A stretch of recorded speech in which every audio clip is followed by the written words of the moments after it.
Good afternoon everyone, and thank you for joining us for the second edition of Griffith Uni News for 2012. I'm Courtney Malloy, and I'll be your host today, and let me introduce you to my awesome panel. We have Kiralee and Mark, and we have Catherine and Cherie on my left. Thanks for joining us today, guys. No worries. Yeah, thanks for having us. Today we will be discussing the latest hot topics, but first we will take a look at what's happening around the country. We have Stephanie with the latest news.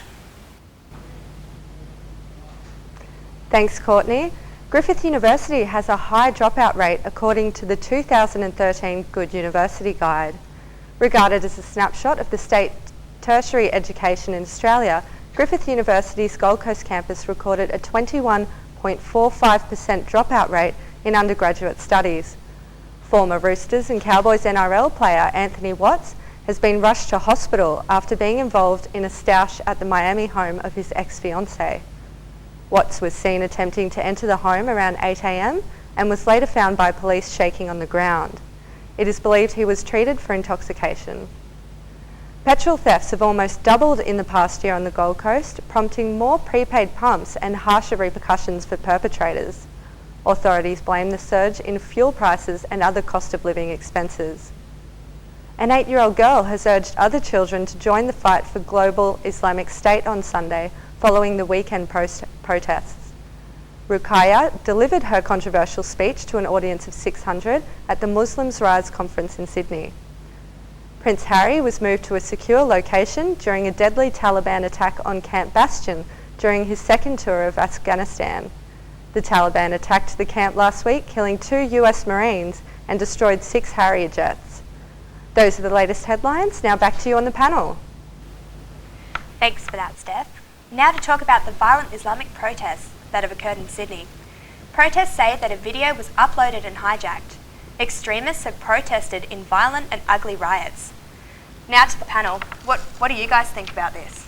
Well, look, from an Australian's perspective, I'm personally quite disappointed that this has come and affected Australia. It's in our country now. This is a real problem. As you've seen from the videos, this is quite violent behaviour, and this is really derived from something that has started in the US. Yes, it's gone online. It came from the US though, and now it's in our country. So personally, I'm quite worried.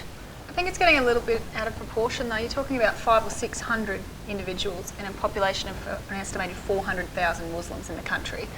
So I think it's a bit unfair to, stereotype or say that, it's a very small minority of the Muslim population. Yeah, and we do welcome these people into our country, and, we don't ask them to surrender their beliefs, but, what we do ask them to surrender is their hatred and their anger, not come in here with these extremist views and act this way and disrupt our culture. Mm. And the sign that we saw, with the young child behead, it's something that we're not used to in our culture, I think. Oh, but yeah, look, I totally agree, but, I don't think it's something that we should just point out as just Muslims, Exactly. I do think it's important to point out the fact that Muslims can be Australians. I think the media on the whole are missing that point. The fact that it's Muslim riots, and that's what we're hearing. It's a riot, and that's what's been happening. People have been hurt. Sure, it's got a bit to do with religion, but I mean, that's not what we should be thinking about. Well, I think it's a very serious issue in itself, but like you said, Cherie, it's not just the Muslims that we have to blame here. I don't think anyone really is to blame. I mean, we live in a multicultural society where everyone is free to express their beliefs. A lot of Australians don't agree with this, I've got to say, but where do we stand? Mm. If it's a free society, how do we say to them, no, you can't practice your beliefs, if they're insulted by something that they see? Mm. I think any violence or hatred is a negative thing, but yeah, as you said, Mark, it's should be upsetting just to see focusing such on the minority. Young children being dragged into it as well. You see that child up there holding that sign, and what is that saying? But I think they don't understand. They're brought into this country. They're brought up in this rich society. They don't they're taking it. They don't understand what they have, and they've been having all these beliefs pushed into them by their parents, and you have them standing up and doing this, promoting death. I think they may have been aware of it though. When you use a child to promote a religion or a belief or something like that, you know that having it as a child, it's going to cause, it's going to get attention, and that's what's really happened here. There's been a lot of circulation by media. I think that's more worrying as well. The amount of people that might have seen this video beforehand may have been a really small number, and now it's been circulated and there are, Yeah, I see what you're saying. So if it wasn't for the media, a handful of people might have seen it. Yeah. Now we put it on the news. Yeah, Everyone's seen it. All right, guys. Well, we're going to be right back after we cut to a break.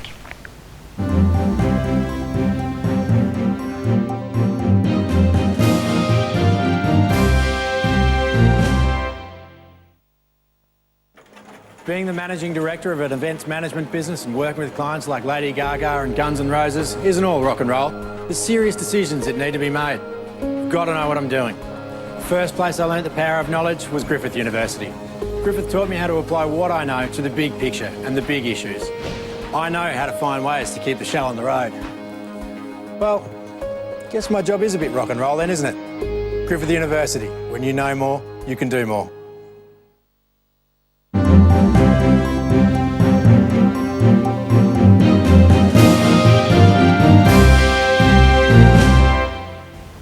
Welcome back to Griffith Uni News. Now we have Ruben with the latest in sports. Thanks, Courtney. Here's what's making today's sporting headlines. In women's netball, Australia has suffered their first loss in 3 tests to New Zealand after falling slightly short in a spirited fight back late in the game to lose 54-52 at Hisense Arena. In the NRL, South Sydney Rabbitohs haven't won anything yet, despite breaking a quarter-of-a-century hoodoo, which has left them 80 minutes from a grand final. Ending the Raiders' fairy-tale crusade, 38-16, the Dogs now lay in wait for a Rabbitohs side vowing to keep a lid on their emotions. In the rugby, the Wallabies have dodged a bullet, but a come-from-behind win over Argentina will do little to silence Robbie Dean's critics. The All Blacks remain undefeated in the Rugby Championship, while Australia survived a major scare on the Gold Coast, defeating Argentina 23-19. In the AFL, Collingwood has gained a psychological edge in Friday night's preliminary final in Sydney, having won their last 11 straight against the Swans. Emotions ran high at the G with a pre-bounce tribute to former Magpie John McCarthy. It spurred the hosts, who are now 1 win from another grand final, ending West Coast season in a thriller by 13 points. V8 legend Craig Lowndes has joined his mentor Peter Brock by making it to the podium 100 times. Lowndes snared first place at the Sandown 500 on Sunday, while series leader Jamie Whincup finished third after being shouldered out of the second last lap by a hard-charging Mark Winterbottom. That's all for today's sport. Back to you, Courtney. Thanks, Ruben. Now, religious schools have condemned a national proposal to introduce learning about puberty and sex education in grades as young as 3 and 4. Now, how does everyone feel about this? Is 8 and 9 years old too young? I don't know about what you guys think, but I personally believe that this could lead to a lot more sexual experimentation and even exploration among children who are really way too old to even be thinking about that sort of stuff. Too old or too young? Too young. Too young? Yeah. Yeah, I agree. I don't know about you guys or people at home, but years 3 and 4, I was still playing with troll dolls and Barbies. Like, I don't want to be thinking about sex ed and that sort of thing. That like, certainly is young. It's too much.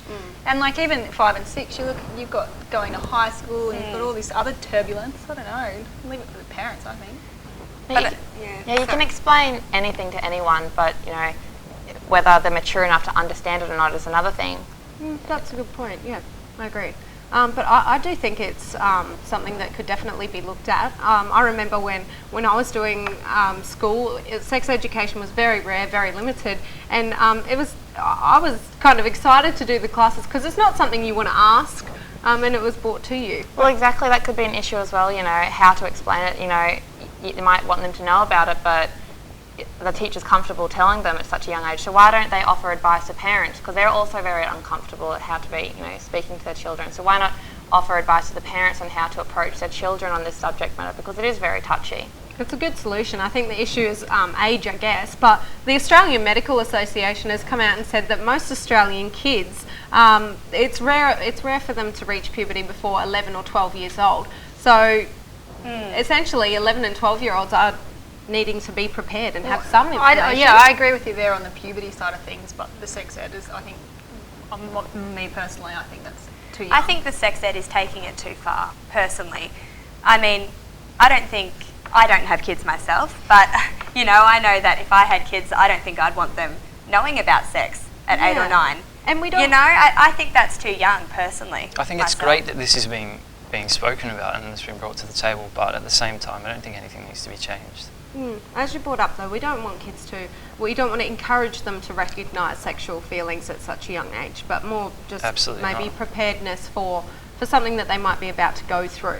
But then it is like more, you know, talked about in society these days. You look over in the States where, you know, the US teach abstinence-only sex ed and look at their pregnancy figures and dropouts and young mothers, and do we really want that happening over here? Maybe we should, you know, tackle this head on. I mean, we should be educating them from a young age, but is it the right way to do it? Has there been a problem in the past? Like, why is this even suddenly an issue? Well, there are an alarming rate of teen pregnancies and stuff like that, and I think you'll find there are cases where young people have had sex and not really known what they're doing. I mean, this is a real issue. You can have people that fall pregnant. They're so young they didn't even really understand the biology of somebody and how it really works. But is this a school responsibility, or is this a, you know, these kids that are falling pregnant, are they from disadvantaged backgrounds or other social factors coming into it? I see where you're going with that. You know, is it the school's responsibility? Is it the parents' responsibility? Is it maybe even brothers and sisters' responsibility to teach them about what's happening to their body, or, you know? But then, you know, they say they want to move away from, you know, the sex and the disease and the negative connotations of it, and then, you know, talk about it as love and feelings and intimacy. But is that kind of putting it, you know, glorifying the idea of it all and talking to children who are 7, 8, 9 and making this seem like some, you know, exciting thing? Is it going to make them want to experiment, want to know what this is all about? If someone tells a kid not to go and climb a tree, That's exactly right, guys. Well, I think there's many different opinions on it, but we'll just have to see what happens with the government's proposal. All right, so we're going to go to a quick break, and we'll be back shortly.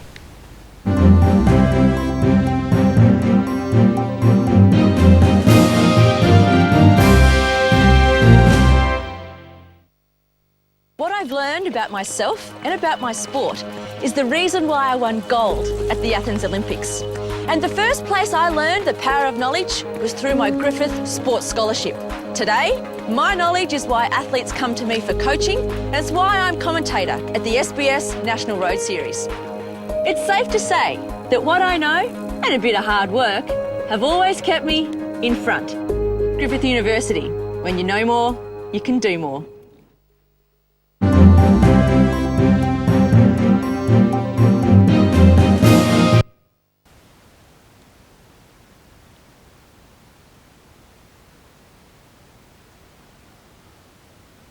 Oh, okay. Well, looks like we're having looks like we've got no news today. All right, well, let's move on to our next topic, guys, and that's Kate Middleton. Now, there's been a bit of a scandal with Kate. She's been photographed in the press topless. What do you guys think about this? Do you think this is a scandal? Do you think it's an invasion of privacy? Yeah, anything to do with the royals is a scandal. I just think it's a massive invasion of privacy. You know, no matter who she is, it's still an invasion of privacy, no matter which way you look at it. It was some ridiculous lens that was used to zoom in, you know, to her private property. Yeah, wasn't it? How far away was it? It was like a kilometre or something. A kilometre? Something really, like, you know, but something then again, ridiculous, you look at it, yeah. and she should know that they're always going to be lurking. They got married, what, a year ago or so? The world is on Kate and Will's baby watch, you know? They're watching the most their every highly move. publicised couple at the moment. You know, I don't know. I think being in that position, she should be a bit more vigilant. Like, yeah, that's true, but this is a young woman, you know. I think there comes a time with celebrities, and I guess royal families as well. I mean, look at Harry.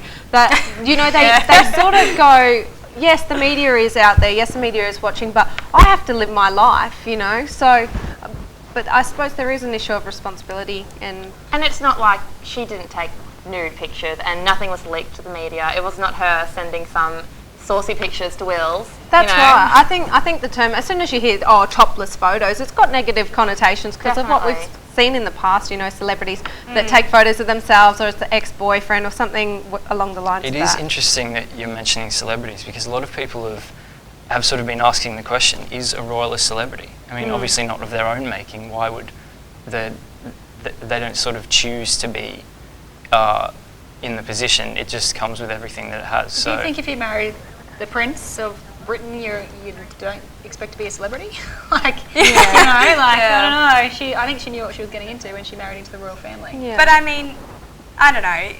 Where do you draw the line? They were in a private villa, but at the same time, she should take responsibility for her own actions. That's another thing. You know, people are saying it was a taxpayer-funded trip and it was out of line, her being topless. Is that an issue, that it was a taxpayer-funded trip and she was topless, really? I'm not entirely sure, but I mean, there's a lot of photos that have come out of this. I mean, the publication's done a 26-page spread. That's a lot of photos. Does anyone know how many photos it is? I thought it was 160 or something like that. But I think what's important here, though, as well, is that this publication is the same publication that also published photos when Princess Diana passed away. So this is the same place. So that's why you've got the issue of lawyers and other people going after them. Yeah, looking at what's happened in the past, and you don't want to repeat history, you know. Exactly.